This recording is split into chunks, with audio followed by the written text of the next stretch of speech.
Assalamualaikum warahmatullahi wabarakatuh. Salam dan bahagia.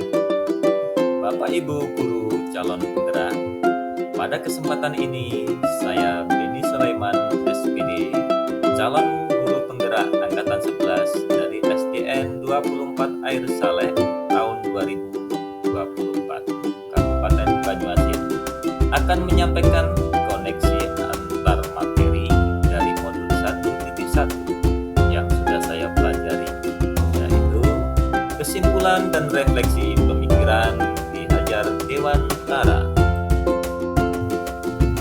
Kesimpulan dalam pemikiran Ki Hajar Dewantara antara lain, tujuan pendidikan yaitu menuntun sesuai minat dan bakat anak atau peserta didik.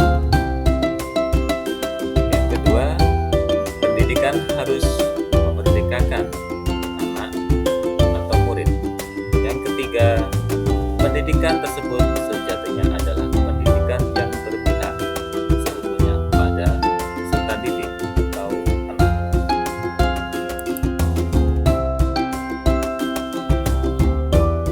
Refleksi.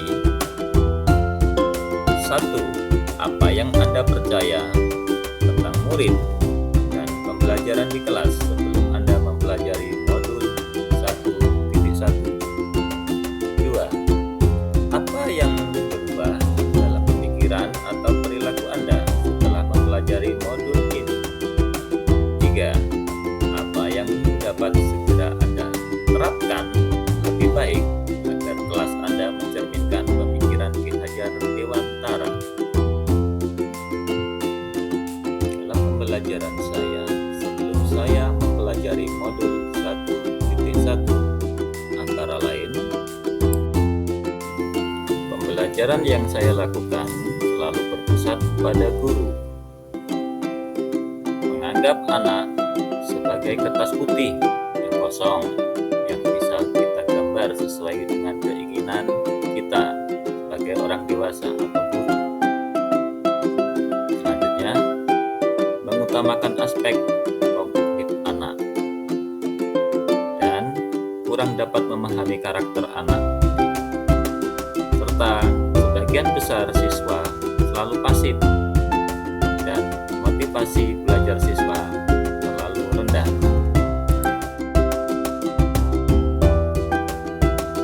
Apa yang berubah dalam pemikiran atau perilaku Anda setelah mempelajari modul ini? Yang berubah dalam pemikiran saya atau perilaku saya setelah mempelajari modul ini yaitu pembelajaran harus berpusat dan berpihak pada anak.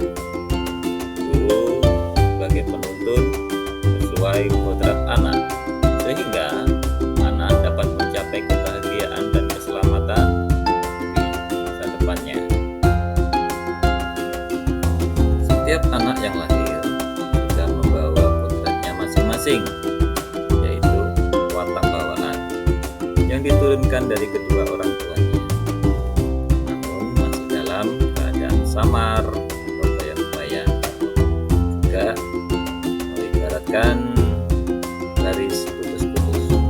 Tugas kita sebagai seorang guru atau pendidik adalah salah satunya mempertebal garis-garis yang samar dan putus-putus tersebut agar nampak ke depannya.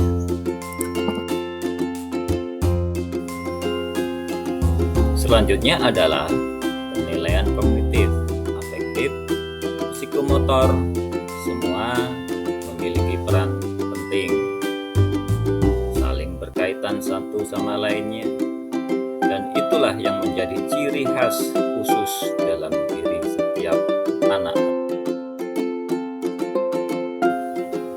Berikutnya adalah kita sebagai guru harus lebih cermat melihat bakat daripada anak-anak tersebut, lebih memahami karakteristik belajar si anak atau peserta didik.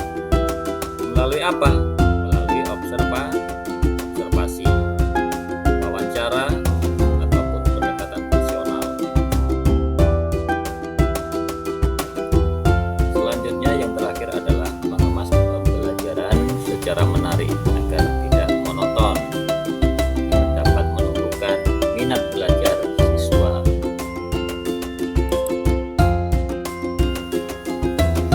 Menginjak pertanyaan berikutnya, yaitu apa yang dapat segera Anda terapkan lebih baik agar kelas Anda mencerminkan pemikiran kinerja dewasa.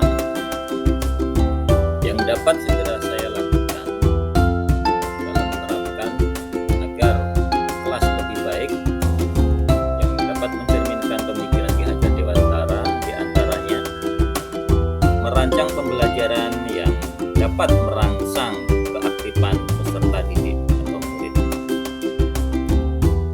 membiasakan kebiasaan baik akan selalu saya contohkan kepada peserta didik dimanapun berada. Dan selanjutnya saya akan menerapkan konsep-konsep merdeka belajar dan mengintegrasikan setiap pembelajaran dengan pencapaian profil pelajar Pancasila.